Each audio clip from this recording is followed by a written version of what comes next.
நிற்கிறோம். நிறைய பேர் இன்னைக்கு ஒரு 50-60 குடும்பம் போல. அப்படி இருக்கும்போது எங்களுக்கு இந்த வணிக நிறுவனம் இவ்வளவு பெரிய உதவி செஞ்சதுக்கு நாங்க ரொம்ப கடமைப்பட்டிருக்கோம். இதுக்காக நாங்க இந்த வணிக நிறுவனத்துக்கு நன்றி கூறிக்கிறோம்.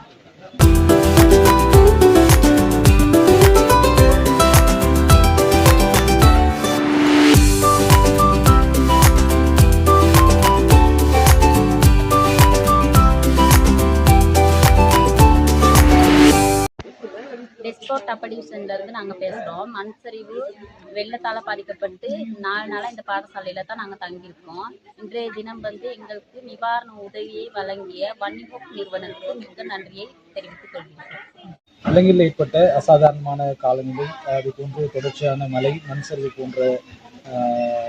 போன்ற காரணங்களில் சிக்கிய எமது உறவுகளுக்காக வன்னிஹோப் அமைப்பினூடாக உலர் உணவுப் பொருட்கள் வழங்கப்பட இருக்கின்றது. அந்த குடும்பங்களை சார்ந்தவர்களுக்கான உலர் உணவுப் பொருட்கள் இந்த நேரத்தில் மிக பெருமதியானதாக காணப்படுகிறது. ஏனெனில் அவர்கள் வீடுகளை இழந்து, அதை போன்று தொழிலுக்கு செல்வதற்கான வாய்ப்புகளை இழந்து கடந்த ஒரு வாரமாக இங்கே தங்கி இருக்கின்றார்கள். எனவே எப்போது இந்த நிலைமை சீர் செய்யப்படும் என்பது கேள்விக்குறியாக இருப்பதால் அவர்களுக்கு வழங்கப்பட்டு இருக்கின்ற இந்த உலர் உணவுப் பொருட்கள் நிச்சயமாக பெருமதி உள்ளதாக இருக்கும். பொதுமக்கள் சார்பாகவும் வன்னிஹோப் அமைப்புக்கு எங்களுடைய மனமார்ந்த நன்றிகளையும் வாழ்த்துக்களையும் தெரிவித்துக் கொள்கின்றோம்.